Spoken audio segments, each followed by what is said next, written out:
Erev Tov, good evening, and thank you for joining us for our MetroWest community commemoration of Yom Hashoah, Holocaust Remembrance Day. I'm Rav Sam Blumberg from Temple Beth Am in Framingham, and we are honored to be co-sponsoring tonight's program with Temple Beth Sholom in Framingham and Temple Israel of Natick. Tonight, we gather together to remember the millions whose futures and lives were so brutally taken from them. The children, the parents, the grandparents who endured the unthinkable and were killed because they were Jews. Tonight, we gather together to remember the heroism and the selflessness of those Jews and non-Jews who resisted, risking their own lives to save others. And tonight we gather together to honor those who survived to tell their stories, to rebuild their lives, and to teach the generations after them so that history may not be repeated. As we gather together tonight, we know too well that hatred and bigotry still endure in our world.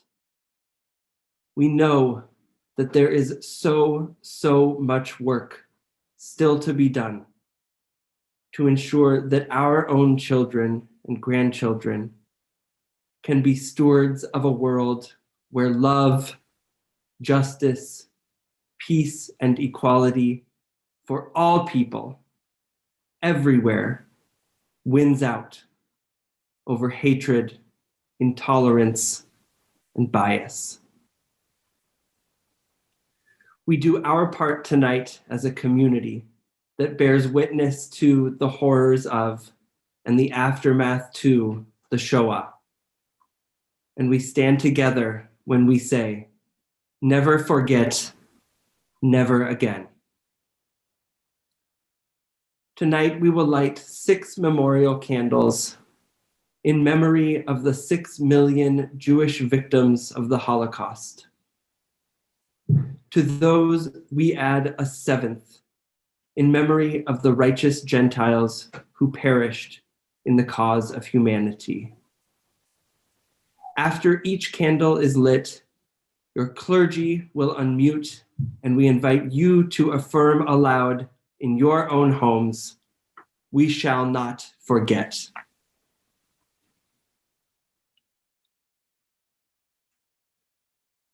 The first candle is in memory of helpless infants, children, and teenagers who were cut down like young trees before their time, before they had a chance to experience life.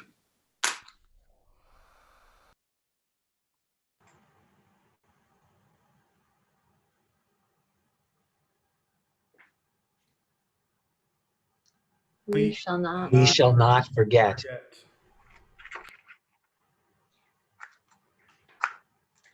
The second candle is in memory of all the mothers who died with children in their arms.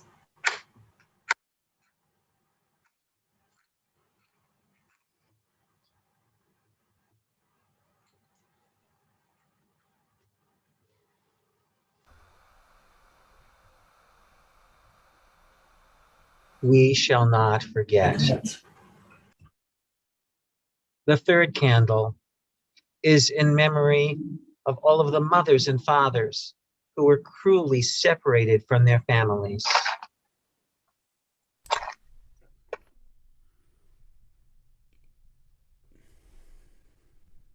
We shall not forget. The fourth candle is in memory of all scholars, teachers, rabbis who were the first to be seized.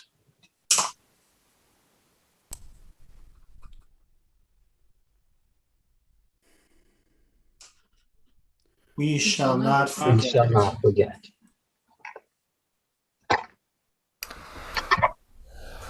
The fifth candle. In memory of the heroes of the resistance who fought the Nazis, so few against the many.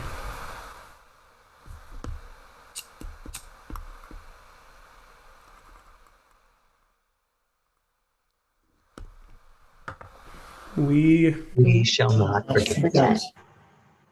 The sixth candle is in memory of the martyrs who gave their lives to help their brothers and sisters during those dark times.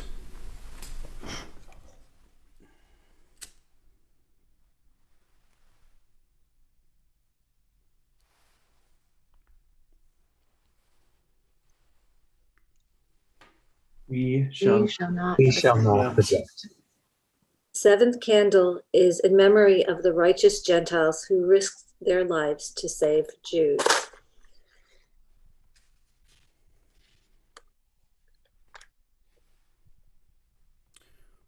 We shall not forget.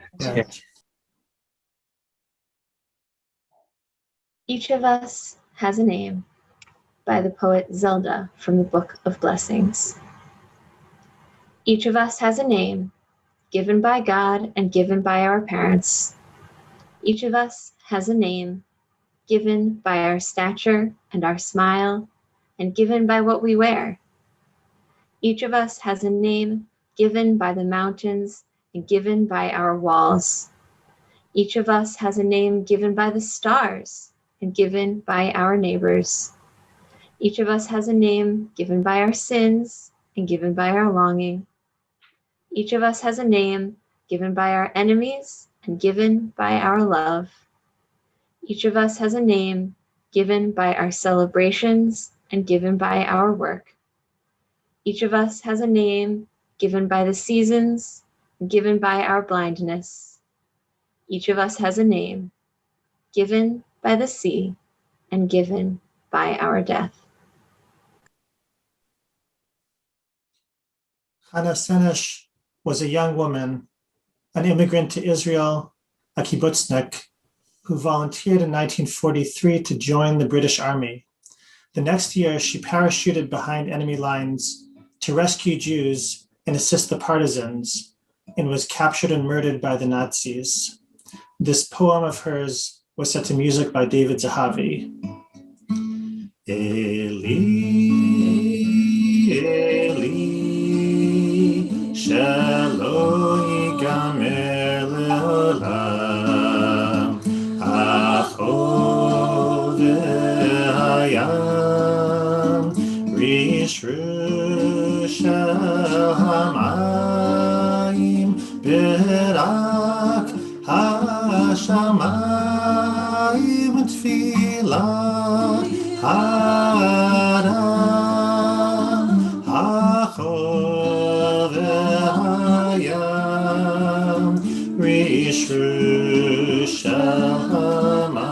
השמיים, ברק השמיים, תהילת האדם. Oh Lord, my God, I pray that these things never end. The sand and the sea, the rush of the waters, the crash of the heavens, the prayer of the heart, the sand and the sea, the rush of the water, the crash of the heavens, the prayer of the heart. Never Shall I Forget by Elie Wiesel. Never shall I forget that night, the first night in camp, that turned my life into one long night, 7 times sealed. Never shall I forget that smoke.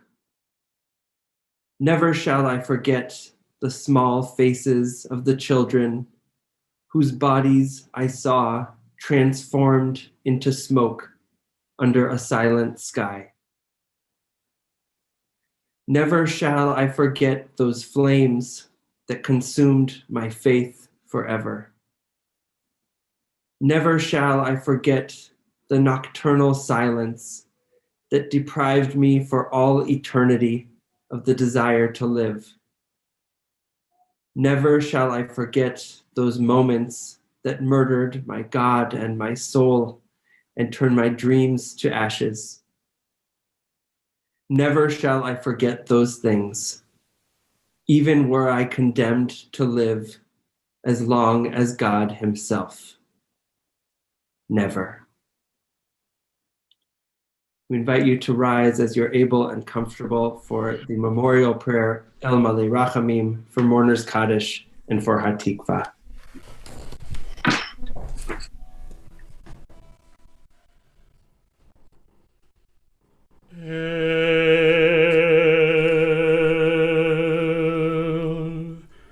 Malei Rachamim,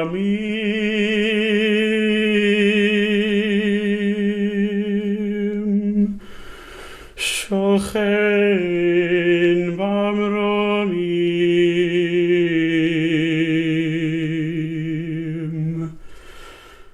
hametzei menucha nechona tachat kanfei hashchina.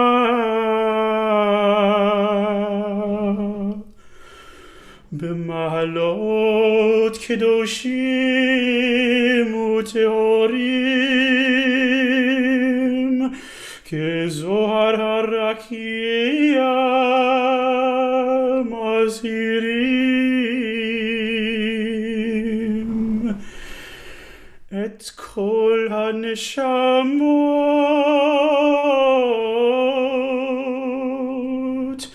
של 6 מיליוני היהודים, חללי השואה באירופה, שנהרגו, שנשחטו, שנשרפו ושנספו על קידוש השם בידי המרצחים הגרמנים הנאצים ועוזריהם משאר העמים.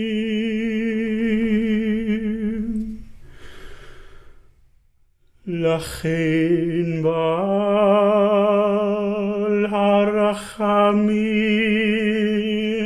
יסתירם בסתר כנפיו לעולמים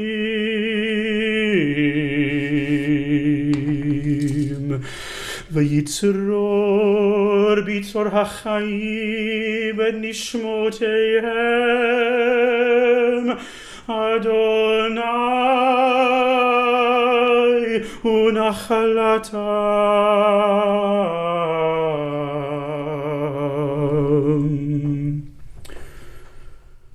בגן עדן תהא מנוחתם ויעמדו לגורלם לקץ הימים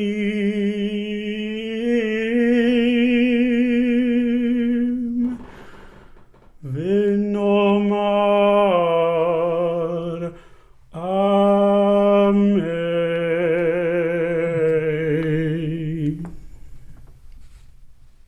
Eternal One, full of compassion, who abides in the heavens, grant complete rest beneath the wings of your sheltering presence among the holy and the pure, to the souls of all men, women, and children of the house of Israel, who were slaughtered and suffocated and burned to ashes. May their memory endure, inspiring truth and loyalty in our lives. May the Garden of Eden be their place of rest. Master of compassion, grant that their souls be bound up in the bond of life. May they rest in peace, and let us say, Amen. Amen. Mourner's Kaddish. Yitkadal, Auschwitz, Yitkadash, Lodz, Shemei Rabbah, Ponar, V'almadi Vrachirute, Babi Yar, Yamlich Malchute, Majdanek, B'chayechon Uv'yomechon, Birkenau, V'chaye Dechol Beit Yisrael, Kovno, V'aglav Izman Kariv, Yanowska, V'imru Amen. Amen. Yehei Shmei Rabbah Mevorach, Leolam Olomei Maya. Yitbarach V'yishtabach, Theresienstadt, Yitpa'ar V'yitramam, Buchenwald, V'yitnaseh V'yitadar, Treblinka, Yitalel V'yitalal, Vilna, Shemei Dekudsha Brichu, Bergen-Belsen, Le'ela Le'ela, Mauthausen, Mikol Bechata V'shirata, Dachau, Tushbechata V'nechamata, Minsk, Damiran V'alma, Warsaw, Ve'imru Amen. Amen. V'hei Shlama Rabba Min Shemaya, V'chaim Aleinu, Ve'al Kol Yisrael Ve'imru Amen. Amen. Oseh Shalom V'romav, Hu Yaseh Shalom, Aleinu Ve'al Kol Yisrael, Ve'imru Amen. Amen.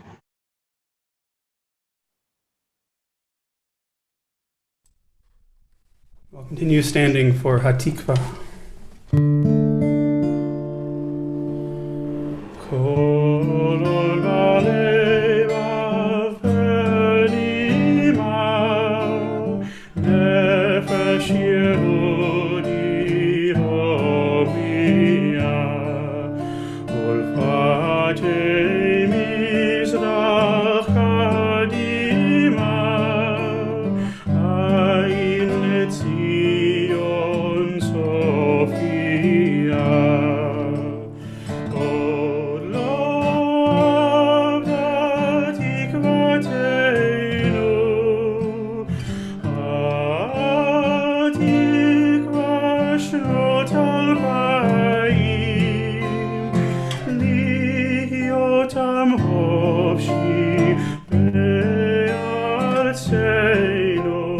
Eretz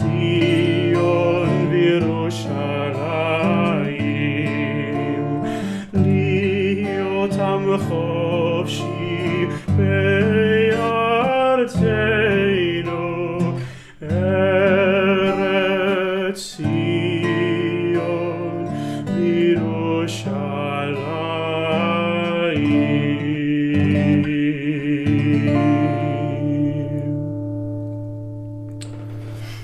I invite everyone to please be seated.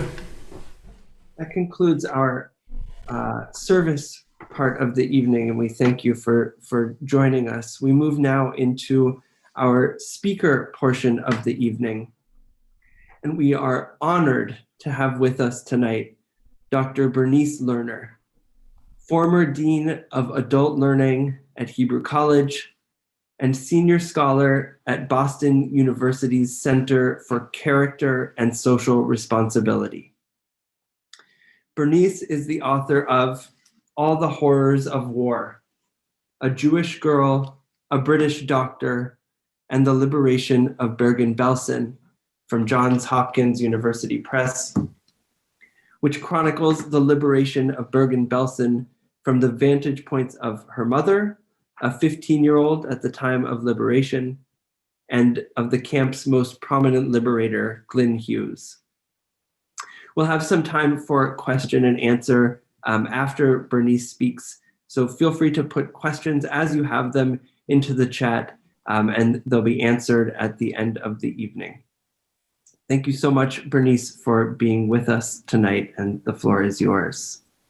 Thank you so much, Rabbi Blumberg, and thank you to everyone who chose to attend this evening to this beautiful Yom HaShoah service. And I'm grateful to see some of the colleagues I've worked with over the years and honored to be part of this MetroWest commemoration. I'm going to now share my screen with you. I'm going to show you some slides. As Rabbi Blumberg said, I'm the author of All the Horrors of War, A Jewish Girl, a British Doctor, and the Liberation of Bergen-Belsen. And it was published simultaneously in the United States and in the UK. So I have the covers of both books. You can see that I furnished the same images to both publishers, and it's the same text, same story, but the British version came up. They have a different version of the cover, To Meet in Hell. And I wanted to show it to you because it has Rachel Gienuth, one of my protagonists. She's just turned 16 in this picture, and she is my mom. And sometimes you'll see pictures of people who are liberated from the camps who are smiling, and they're in their 20s or 30s, and they're mourning their losses, but maybe starting to rebuild their lives. But here's my mom. She's orphaned. Only she and her older sister survived from quite a large family, and she is very, very sick in this picture. She has TB, and she is going to spend the next 10 years in Sweden in and out of tuberculosis sanitariums. Here she is in the snowy northwest Sweden in a place called Arvika. And the top picture is of my second protagonist, who is Brigadier Hugh Llewellyn Glyn Hughes. And this man was in charge of the relief efforts in Bergen-Belsen. And here he is in his caravan at Bergen-Belsen nearby, and he is working on something. He could be working up the diets for 5 stages of starvation or emaciation. So how was I going to tell the story of these two disparate protagonists who come from such different backgrounds, different life stations, different faiths, different socioeconomic groups? So it was quite a challenge to create this dual biography, and it would have been really romantic and made a great story had they met, perhaps if Glyn Hughes had adopted Rachel, but this is a work of nonfiction, so I couldn't make anything up, and the likelihood of something like that happening was a very small odds. It was really improbable, because when Glyn Hughes and the British Second Army came into Bergen-Belsen, there were 55 to 60,000 emaciated, sick human beings. So the way I organized the book was really telling it. My husband sort of says it's a thriller because it's sort of a race against time story of my mother's rescue. And the book came about because I had the question of how actually did my mother survive the war? She was so sick at the end of the war. So she could tell me a lot about her experiences, but she couldn't tell me what happened after she had fallen unconscious. So she didn't actually know how she got from a hut that was just one mass of human excreta and people, the living and the dying together, to a makeshift hospital room. So she couldn't tell me. And that is how I came to discover the Brigadier Glenn Hughes, because he featured very prominently in the liberation. So I wanted to get the details of her rescue. So basically, I tell the story of the very dramatic final year of World War II over 4 seasons, and the 5th season, the convergence of these 2 protagonists who really kind of represent all of the Allied forces and the victims as they converge in this hell in Northwest Germany. And that is what I'm going to talk to you about this evening, that point of convergence in Bergen-Belsen.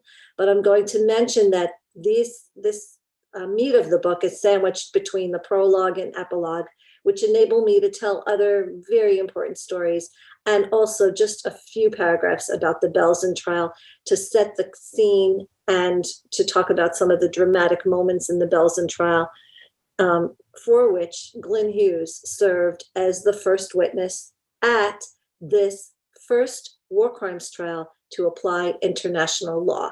It immediately preceded the Nuremberg trials, and in fact had to end just before they started. And this is a paper called Army Talks, published in November 11th, 1945, while the trial was still going on. And it's a picture of the makeshift courtroom in Lüneburg, Germany, about 40 minutes north of Bergen-Belsen. So the story I tell over 1 year's time, from the spring of 1944 to the spring of 1945, is a very eventful. This is the final year of World War II. The Germans already knew that they were losing the war, but they were doubling down on their efforts to kill Jews. And during this time, Glenn Hughes is Deputy Director of Medical Services for the British Army's 8th Corps, which would see the most terrible fighting against the most vicious panzer units as they go into Europe. But here he is in the Yorkshire wilds in the spring, April of 1944. They are practicing, and he is attending to the medical service component of the army, really having people practice dismantling and reassembling makeshift hospitals and casualty clearing stations. But the Yorkshire wilds resembled the terrain that they would fight on as they entered Germany. And that spring, that April of 1944, my mom is here celebrating the holiday of Pesach with her family. And the first Seder night, there's 9 of them around the table. And who could possibly have imagined what would take place over the course of the final year when she is at the end of the war in April of 1945? Only she and her older sister, Elizabeth, survive. Nobody else around that table, not her 4 younger siblings or her aunt and her baby, her parents and her grandmother, survive. So Glenn Hughes was, in my research, I really had the honor and privilege of spending hours and hours in archives in London and seeing lots of his notes, volumes and volumes. And I just selected a few pieces that show some of his planning and work. He was a very planful person. And during the war, he was promoted to be Deputy Director of Medical Services for the entire British Second Army. And so here is, you see D-Day, D+1, D+2, D+3. That is how they calculated the advance of the Allied forces. And here is the casualties that he's calculating. I should just mention that on D-Day, on D-Day, with one of the most magnificent chapters in the annals of military history, when this armada, multinational armada, arrives on the coast of Normandy to fight the Germans. On that day in Auschwitz, June 6th, 1944, twice as many people, human beings, were killed in Auschwitz as all of the Allied forces that landed in Normandy. And every day after that at Auschwitz, the death rate, the killing rate continued to be the same, whereas it decreased every day after the Allies landed in Normandy in terms of Allied casualties. So he was very planful, but everything was measured out, everything that he commandeered hospitals and just estimated the units that would be needed and how long actually a surgery would have to take. He planned everything out except for one thing. He could not have imagined, anticipated, or planned for Bergen-Belsen. And that is where the point in the story at which my protagonist, my mom, and the brigadier converge. On April 15th, 1945, the British, through a stranger than truth story, are handed this camp 3 weeks before the war's end. Rather than blowing up the camp and killing all the inmates, the Germans decide that it was in the interests of health to hand the camp over to the British Armed Forces. And as they were coming into the camp, danger, typhus signs were erected everywhere. So I'm trembling to show you some images because you're going to see some figures and I don't have their permission to show what happened, but I'm going to take the liberty of showing you these images because they tell the truth of what happened and we have to know about it. And some of the images that were taken by the British Film and Photographic Unit were taken to document what was happening. And I want you to sort of have in the back of your mind, what is the photographer trying to show us? And I should just mention that the photographers had a really hard time. They were trained military war photographers, but they had never come across anything like Bergen-Belsen. So here you see a camp. It has a road bisecting the camp. There's 3 compounds on one side, 2 on the other. Excuse me. This is Camp 1. There were 2 camps at Bergen-Belsen. This was Camp 1, and it was called by the British the horror camp because that's what it was, a horror camp. And just to give you an idea, once the Germans decided on April 12th, they signed a truce with the British that they were going to hand over the camp, they tried to have this cleanup. And to have the cleanup, there were corpses lying everywhere, dead people lying everywhere. They were going to have the inmates who still had some strength in them. And I should just mention since about April 10th, they had given nobody any food or water at all. They were going to have those who could still walk or stagger, drag those who were dead to a mass grave at the end of this long road. And I can remember vividly the evening I must have been about 14 or 15 years old in my home, in the basement where my mother had her laundry area. And she was ironing and she was telling me, and this was before the word Holocaust entered modern parlance, she was telling me how she, who was 50% dead, had to drag people by the ankles. She bent forward, stretched her arms out behind her, and had to drag them to a mass grave. This was before the Holocaust was even talked about. And she was telling me that some of them were still breathing. Of course, this cleanup effort didn't work because people were dying on the job and they had to abandon it. So the British enter, and here you see some images from the horror camp. There were about 80 SS officers who had to remain for the handover of the camp. Just so you know, the war crimes trial, the Belsen trial, put 45 SS officers on trial. There were about 480 employed in the camp. Most of them just got off scot-free or escaped. 80 had to remain. That was part of the truce for the transition to the British coming in. And the British soldiers pressed those SS officers into helping with the cleanup of bodies. And here you see on the bottom left, this is Rabbi Leslie Hardman, who was a chaplain with the British Second Army. And he was ministering to the survivors day and night, and he was bereft at how people were buried. They dug out these huge, enormous pits, 12 feet deep, 20 to 30 feet wide, and about 40 to 50 feet long. And he was just, he was really having on the verge of a nervous breakdown at the camp. On this upper right, this image I included because it includes a girl, who knows, could have been my mom. I don't think she was in this good shape then, but this woman has a square cut out of the back of her coat.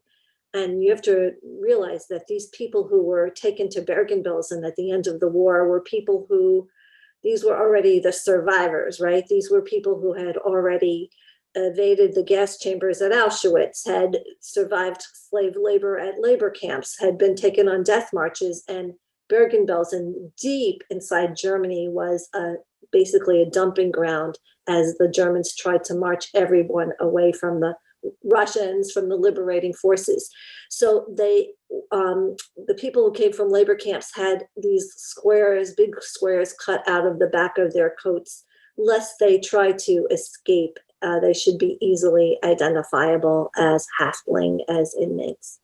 And here, the bottom picture, you could just see the squalor. And again, think to yourself, what is this photographer trying to tell us? And here are a couple of other images of the camp. And there were many rolls of film footage also taken. Very often when you see pictures of the Holocaust, of the liberation, they're from Bergen-Belsen because it was the most documented liberation of the camps. And these women here remind me always of a story my mom told me about, having to scavenge for potatoes after the British came in. So there was a very complex liberation. It's not what you think of as people cheering and the liberators coming out and the sun is shining and the sky is blue and everything is, you know, everyone is, it's orderly and moral law rules. It wasn't like that at all.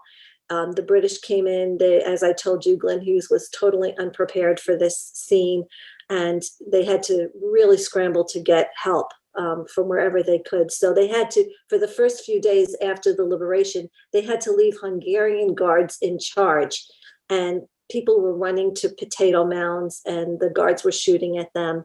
But I know there's a story where my mother was able to get a couple of potatoes and something to cook them in, and you could just see the background. The people who survived were really inured to the smell and to the sights.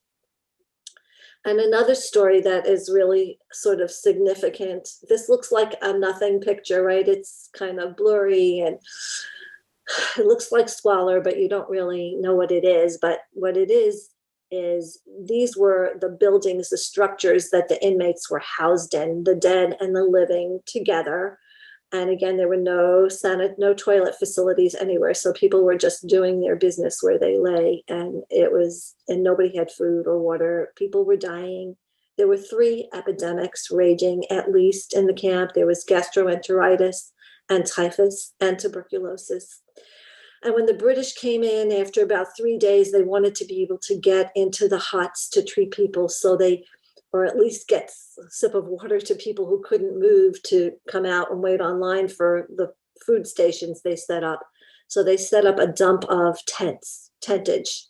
And those who were ambulatory had to come out and stay in the tents, and the others, they could sort of try to get into the huts to help them. So my mom and 4 others, including her sister, went into a hut.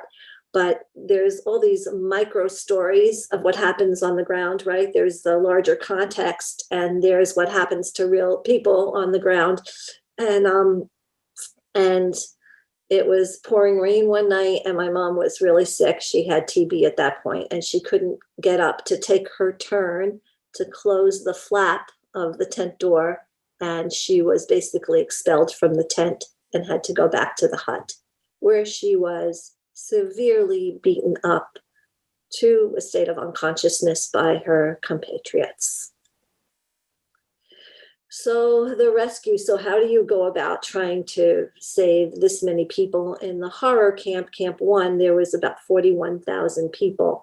And everyone was in need of a medical attention, and they had to do it triage style. So what they did was they went into the huts, and medics went in and they marked with chalk on people's foreheads whether they were still breathing and had a chance of surviving. And so that's how they knew, the men from the 11th Light Field Ambulance knew who to take when they went into the huts. Now, again, on the ground, all kinds of things were happening. My aunt picked up a piece of chalk and marked her own forehead. I mean, and they left people who were still breathing, but they didn't think they had a chance of surviving. They left them to die. And other people they took and they died when they were in the makeshift hospital. It was really a very difficult judgment call. And they took these people out of the huts in contaminated ambulances to a place that they called the human laundry. And you could see that they have, the men doing this work have protective equipment. In the human laundry, which was in a cavalry stables about a mile and a half away, they had 60 tables set up, and they pressed German nurses into the job of sponging down, washing, and spraying the skeletal inmates with DDT to get rid of the typhus. After they were processed through the human laundry, they were put in clean blankets. And you could just imagine like the logistical challenge of getting like 40,000 clean blankets when you're not, just everything was just really hard to surmount. But they did do this, and they did set, luckily what saved the day was that there was a Wehrmacht hospital nearby. So they were able to take the cleaned inmates to this hospital, and which they divided into various sections. My mom was taken to the one where to a room where they didn't expect the people to survive. And in fact, every day for 3 weeks that my mom was in this room, every day, every morning, they took out 11 dead. There were 12 in the room. Every day they took out 11 dead and brought in 11 nearly dead. And she was the 12th person who hung on and hung on. So here are some approximate numbers. I'm just going to read from the bottom. First of all, the hospital was named the Glyn Hughes Hospital, which tells you something right there. This man, Glyn Hughes, was very compassionate, and he had very moral intentions immediately. As soon as he came in and he was in charge, he said, we're going to try to save as many lives as possible. He was very motivated and very helpful. And the inmates, the survivors who worked closely with him, who were in better shape and were helping out at the hospital, discerned his compassion and his caring, and named the complex of buildings the Glyn Hughes Hospital. There were 14,000 patients in the Glyn Hughes Hospital on May 19th, 1944. That's about a month after the liberation. And it was the largest such facility in Europe, and maybe anywhere, to have a hospital with that many patients in it. It took 2 weeks for the backlog of corpses to be buried in Bergen-Belsen.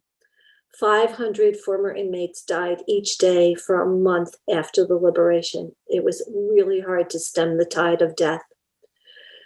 361 British Army soldiers and medical personnel working in the relief of Bergen-Belsen came just by April 17th, but that was a very small number of personnel. It was really a challenge because British Army was fighting all through that region. They were in battle, and it was really hard to get enough units transferred to Bergen-Belsen. 750 to 1,000 sick were processed each day for over 3 weeks after the liberation at the human laundry. And I calculate that my mom was probably taken on the first and second day, just based on little things that she told me. And there was about 25,000 survivors who were considered fit. Some survivors, really, the majority of people found alive in Bergen-Belsen had just been brought there in the week prior to the liberation. They had the best chance. If they had some nourishment when they were in a labor camp, they were still in very bad shape, but they had the best chance of survival. The norm in Bergen-Belsen was death. In the month of March, the month before the liberation, 17,000 people died. What happened to Anne Frank was what happened to almost everyone in She died, I calculate, probably a couple of weeks before my mom's arrival in Bergen-Belsen. So I'm not going to read the other stats they have to do with Auschwitz. So the rescue in Bergen-Belsen took place from April 23rd to May 21st. VE Day, Victory in Europe Day was May 8th. And it came and went without it being recognized in Bergen-Belsen. Glenn Hughes, who's pictured here, would not allow the Union Jack, the British flag, to be hoisted on May 8th. He wanted to wait until the last hut was evacuated and all the people who had survived were taken to the hospital who needed medical care. And so on May 21st, there was the burning of the last hut. There was a big ceremony. Survivors came who were well enough, a lot of them came to observe the ceremony. It was a very powerful, moving moment, and also British soldiers. And then here's a sign pointing to the Glenn Hughes Hospital and the largest building that was part of that complex. And it was a big moment. This little country, Maldives, near Sri Lanka, to commemorate the 50th anniversary of the end of World War II, they issued these stamps. And one of them is of that moment when the British burned down the last hut. So this is the actual picture, and this is the stamp. And you can see the effigy of Hitler that was burned and the flag with the Iron Cross. So I did a little statistical analysis, and this was the birth year of Belsen survivors from Siget, where my mom's from, same town as Elie Wiesel, who arrived in Sweden. The Swedish government, in a humanitarian gesture, took in about 7,000 of the real sickest survivors to Sweden, aiming to rehabilitate them. They thought they could get them back on their feet in about 6 months, and they might be repatriated and move on. My mom was in Sweden for 10 years after the war, so didn't exactly happen that way for a lot of them. But you can see there were people from Siget who survived in other places. There were certainly some survivors from Siget and Bergen-Belsen who did not go to Sweden after the war. But out of the 11,500 Jews from Siget who were deported to Auschwitz, and probably 13,000 including the surrounding villages at the time of the deportation. Out of the 13,000, most of them, the vast majority, 80 to 90%, were gassed upon arrival in Auschwitz. So here we have 174 people from Siget who wound up in Bergen-Belsen at the end of the war, who were taken to Sweden out of that large number. And it just shows you that people here, this is a little bit of a microcosm of the demographic group, the age range of who survived the war. Very few people in their 50s, very few even in their 40s, some in their 30s. The vast majority were in their 20s. And my mom is in red here. You could see one of the youngest. She was 15 at the end of the war. There were a few who were younger than her, and her sister was born in 1928. And here is the first hospital that my mom was taken to after being quarantined in Sweden. And this is actually the first photo we have of her. I blew it up from this group picture. Over here she is, and there she is. And we have no pictures of her childhood, no pictures of anyone in her family, no pictures of her parents. I don't know what my grandparents look like, none of that. But here's the earliest picture we have of her. She's 15, and you can still see, this is a few months after the war, you could still see the black and blue marks under her eyes and the vacant look in her eyes. So in my book, I have an opportunity, right, that we authors can have this opportunity with an epilogue to tell something about what happens after. So I'm able to talk about the Brigadier Glenn Hughes. This is a picture of him at Bergen-Belsen, and you can see the serious look in his eye. And here he is, as he's a sportsman. He's probably playing golf. There are many dimensions to his story. Someone could probably write a whole biography of Glenn Hughes in the world of sport, because he was a father figure in rugby football in England. And there's just a lot to his story. He was part of the National Health Service. But what I focused on were the things that related to his experience of liberating Jews during the war and why it was a watershed in his life and how he became a champion of the survivors and by extension, the state of Israel and the Jewish people. He traveled to Israel often and he was regarded as a great hero by the survivors of Bergen-Belsen. And he really maintained a relationship and he did some other work in the public sphere that I think relates very much to his experience of liberating people. And here is a picture of my mom and her sister Elizabeth. They're young ladies in Sweden. They're probably in their early 20s. And here is a picture of my dad. He's also a survivor. He was in a DP camp, and this is their wedding photo. And this is a picture of my mom today. And I'm very proud of her. She speaks to school groups all over the world. So I'll tell you a little bit about a chapter that my mom was not part of. It was part of the displaced persons camp in Bergen-Belsen. There was at one point about 12,000 people living there, and it's an extraordinary story. So I have, while mourning incalculable losses, survivors, nearly all of whom had lost most of their relatives, formed a vibrant displaced persons community. The devout and the secular, those who had lost faith and those who held fast to Jewish precepts, united around a common goal, to create a meaningful narrative of their sufferings by turning their sights to a Jewish homeland and to a future in which they could live normal lives. And I can tell you that Glenn Hughes witnessed this. When his job ended, he continued to go to the DP camp every day and to see and to watch these Jews slowly recover. So they united around a common goal, which was, let's go to our own homeland. Let's go to a place where we can ensure that this tragedy won't befall our people again. And you had here in Bergen-Belsen some young people in their late 20s and 30s who had been part of Zionist youth organizations before the war. So they were really skilled. They knew about how to organize people, and they were quite talented in this. And one of them who emerged as a leader was Yossel Rosensaft, and there were some others. And then there were men from the Jewish Brigade who actually fought the Nazis, who came to the camp.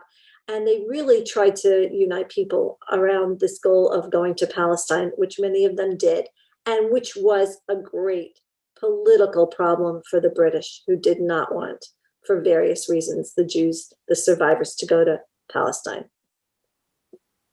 There was a theater group that emerged at the camp, and it was called the Kazet Theater for Concentration Camp Theater, and they gave these amazing performances that were very cathartic about their just immediate past experiences of being ghettoized and enslaved and losing their parents and losing their children, and the audience would just be crying throughout.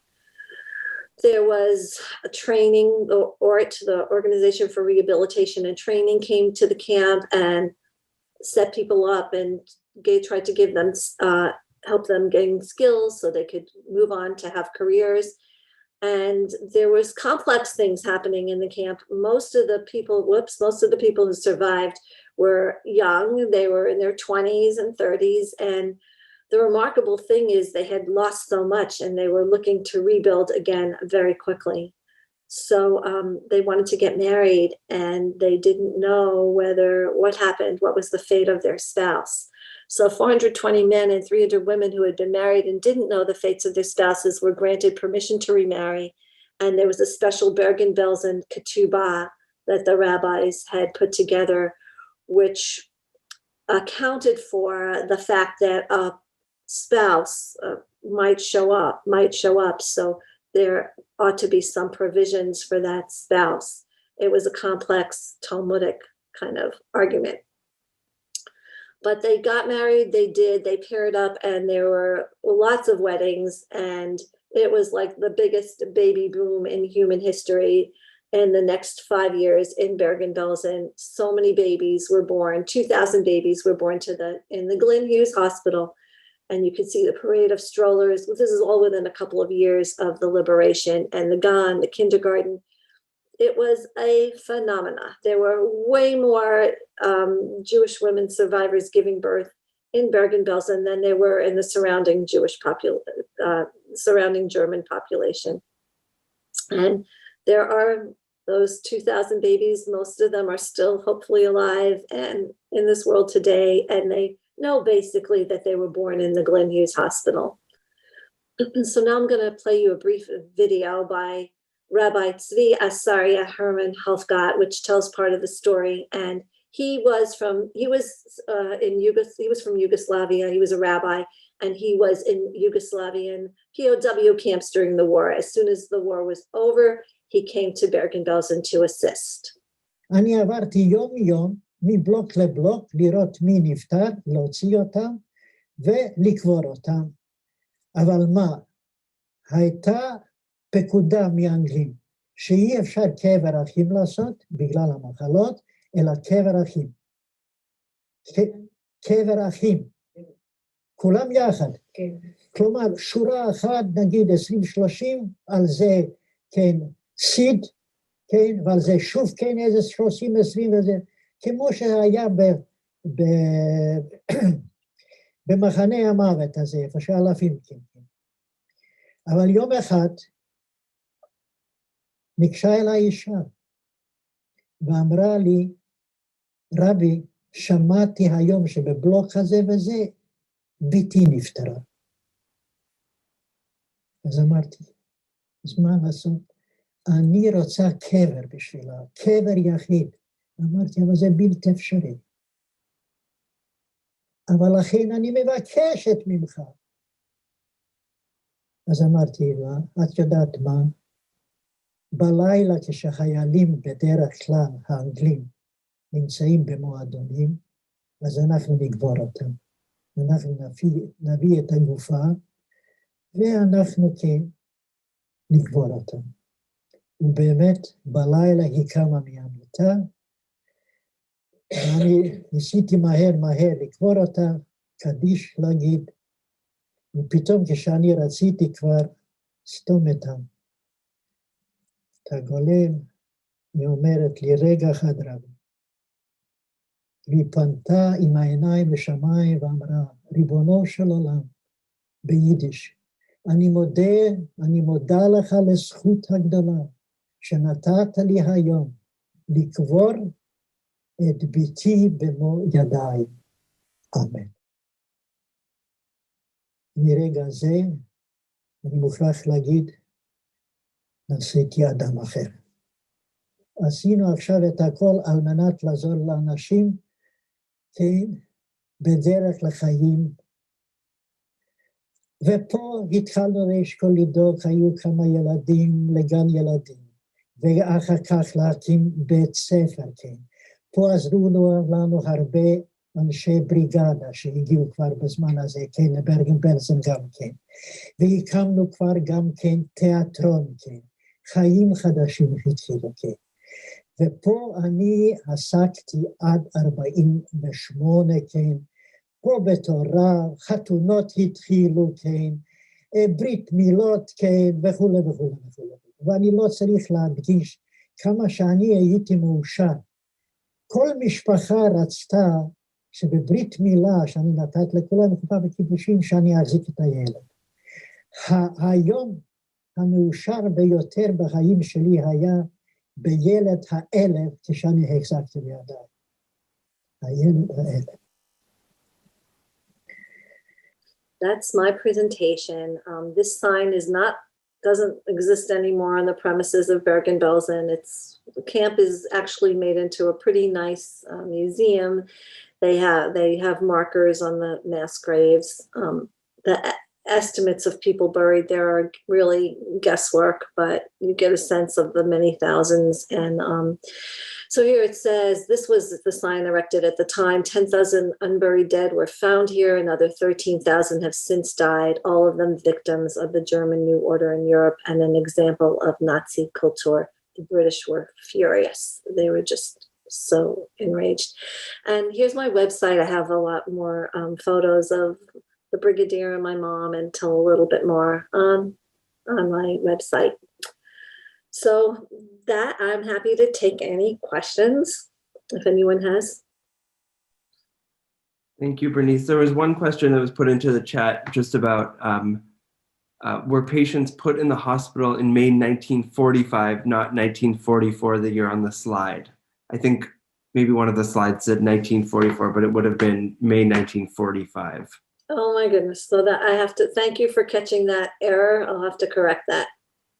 I'll take this opportunity also to say, and I'm putting it into the chat here, that you can purchase Bernice's book, All the Horrors of War, with a 30% discount at this website and using this code HTWN. So if you want to read Bernice's book, which Bernice, you give just an amazing summary of all of the years of research that you've done and in talking with your mom and learning about Glenn Hughes. So thank you. Eileen and Jim are asking, how did your parents get to America? So my mom was in Sweden for 10 years and my dad, my next project is I'm going to tell his story, write a book about him because he came under the Truman Refugee Act. And immigration is so much on our minds these days. So he was here already in 1948, and then he went to meet her in Sweden in 1954, and they got married in Sweden, in Stockholm Synagogue, and he was able to bring her out a few months later. I'll ask a question just to see if there are any others, but I'm curious to hear how the experience was for you, Bernice, and for your mom in talking, in doing your research with your mom, in her telling her story to you. What was that like? Was it formal, informal, and any emotions that might have come up for both of you? So it was very organic, and it was very informal, and it started when I was really young, like 6-7 years old, and I didn't want to go to bed at night, and I would crawl down from my bed and go into the kitchen, and she'd be sitting with a cup of coffee, and I found if I could keep her talking, I could, stay up later. It was sort of like my first experience as a qualitative researcher. So I could keep asking her questions, and she was telling me stories about her childhood in Romania. And her post-war years in Sweden. And I didn't realize really until I was much older, maybe until I started to really write her story, how hard what a hard scrabble childhood she had. Happy, but they were poor. And then how painful it was those years in Sweden, how long it took to really recover and come back to herself and begin to build a life.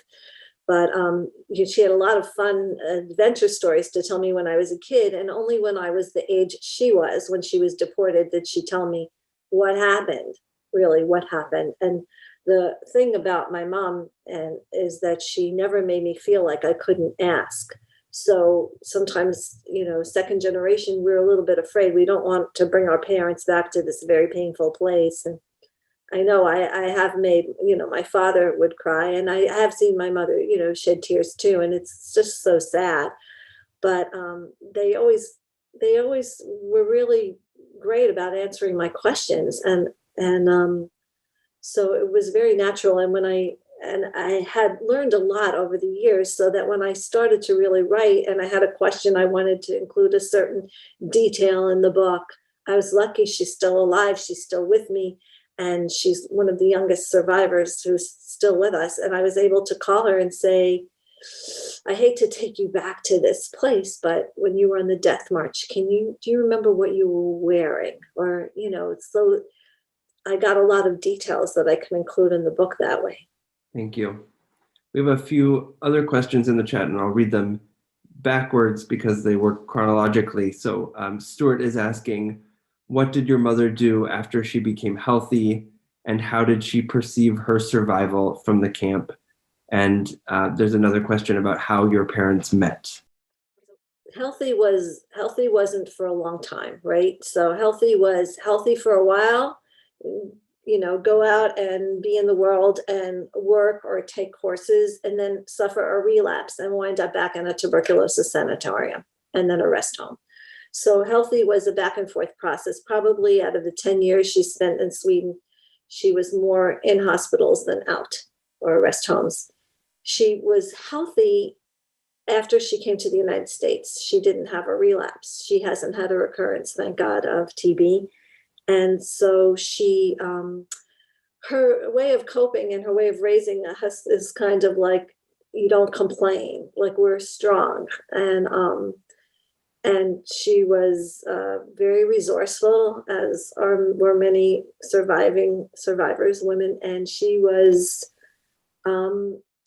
eager to become an American and to try to be productive and help and just live a normal life. They were members of a synagogue, warm synagogue community. And my father was a butcher, he was a kosher butcher, which was a very comfortable situation for my mother to slide back into, because her grandmother was a kosher butcher and she had a lot of experience delivering orders as a kid. And they worked very closely together, my parents. And it was a very, I would say, very fortunate, a very harmonious relationship, in that a lot of survivors who got married after the war, they were just so eager to pair up. They could have been with somebody from very different backgrounds, but my parents both grew up very poor and really tried to save and build a life here in this country. Oh, and how did she meet my dad? It was a matchmake story. I tell it in the book of how he learned about her and went to Sweden. And there's this really crazy show on TV now called 90 Day Fiancé, where people, like, you know, with the internet, they communicate with people in different parts of the world. Well, it was kind of like whenever I see that show, I think of them. There are a couple of questions about your aunt, your mother's sister, and what happened to her after the war. So she was in Sweden. She was taken to Sweden too. They were kids at the time of the liberation. My mom was 15, my aunt was 16, and my aunt was 17, and they didn't know how to advocate for themselves. So they never were together. They didn't even come over to Sweden in the same boat, and they were never in the same hospitals or rest homes. And my aunt was really instrumental, actually, in bringing my mom out to this country. But then my mom lived in New York for the rest of her adult life, and my aunt moved out to California. So they were very close, very close. They were the only two from this large extended family. And it was a great tragedy when my aunt died very young at the age of 53 of cancer. There was one question about the statistic that you had mentioned at the beginning, comparing death totals between D-Day and in Bergen-Belsen. Yeah, so about 9,000 people were killed in Auschwitz on June 6th, and about 4,400 Allied soldiers were killed on D-Day. There's a question from Linda about, did your mom connect with any Landsman survivors? And did they become a part of your family? A little bit. And again, because she was so young, like she's still friends to this day with a classmate of hers, but there weren't too many. And growing up, I saw much more connection with my father and his Landsmen, because he was already older. He knew more people from his village, from his town. Every once in a while, there'd be a very excited phone call. Someone found out someone was alive, and they would get together. But my mom, not so much. She was friends with the women.